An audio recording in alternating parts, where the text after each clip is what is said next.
Базарбек кызы Алина. 2009-жылы турмушка чыкканмын. Турмушка чыгып, 2 балалуу болдук. 2 балалуу болгонго чейин мен күйөөм тараптан токмок жеп, зомбулук көрүп келдим. Өлтүрүп кетем, чаап кетем деп, сени өрттөйм деп мага бычак такап ушундай убактары болду. Ошол убактарда кол көтөрүп, ошол ур токмоктон улам ажырашканбыз. Кайра 5 жылдан кийин кайра табышканбыз. Кайра жашап, 2 балалуу болгондон кийин ажырашканбыз. Кайра табышып, кайра дагы 2 балалуу болдук. Ошондо дагы кол көтөрүүсүн мага токтоткон жок. Токтотпой мага ар кандай сөздөрдү айтып, мени коркутуп, өлтүрүп кетем, чаап кетем деп, сени өрттөйм деп мага бычак такап ушундай убактары болду. Ошол моменттерде мен 5 жыл жүргөн убактарда мен Москвада иштеп, чогулткан акчаларым болчу. Тамды алганбыз ушу жеке келип. Тамды алып, кредит алып, алмабак тигип, ошентип жашап жүрдүк. Бирок зомбулугун эч качан токтоткон жок. Мен аны эч кимге айткан да жокмун. Өзүм менен кошо эле жашырып келдим. Мен эч кимге айткан жокмун ал нерсени.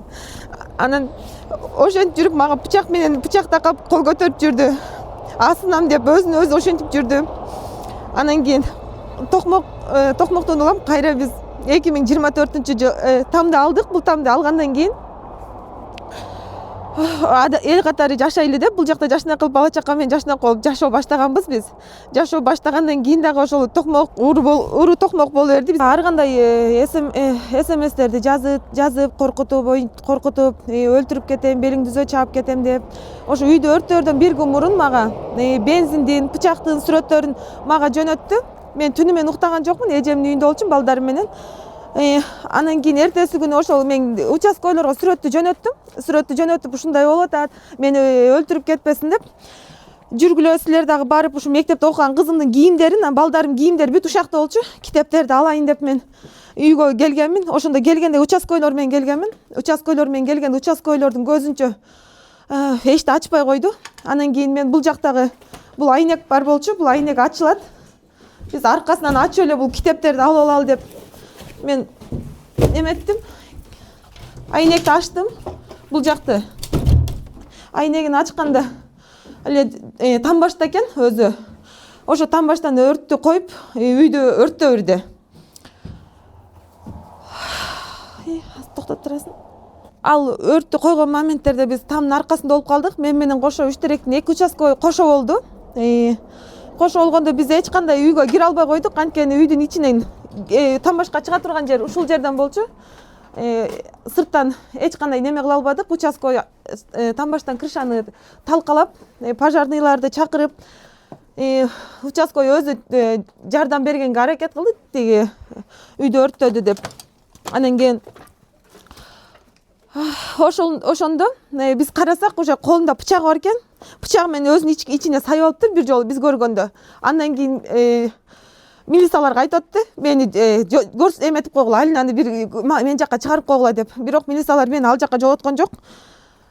Анын максаты эмне экенин мен түшүнгөн жокмун, бирок милициялар айтышты. Сизди да өлтүрүп, ал өзүн да өлтүрүшү мүмкүн, ошон үчүн жолобоңуз деп. Ошон убактарда мен үй күйүп түшүп бүтүп калды. Мен ошол моменттерде көргөн жокмун. Кийин карасам дагы курсагын дагы экинчи жолу да кесип алган экен. Ошол бойчон анан оперлер келди Токтогулдан, скорийлар келип анан кийин алып кетти.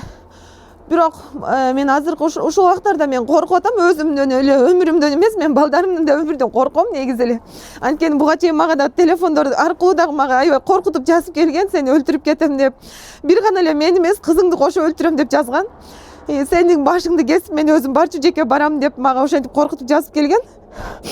Мен азыр ошо бийлик өкүлдөрүнөн кайрылат элем. Эч кандай мен канча жылдан бери, ушу 2 жылдан бери эле мен сотторго кайрылып арыз жазып келем.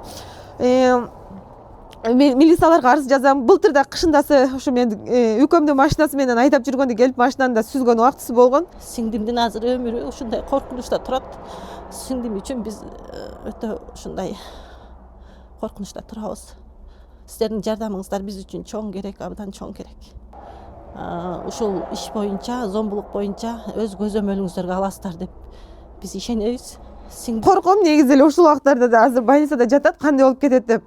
Бул кызымды дагы жиликтеп коем, аны мусордон чогултуп аласың, инвалид кылып коем, өмүр бою инвалид багып өтөсүң деп мага ушундайларды коркутуп келет.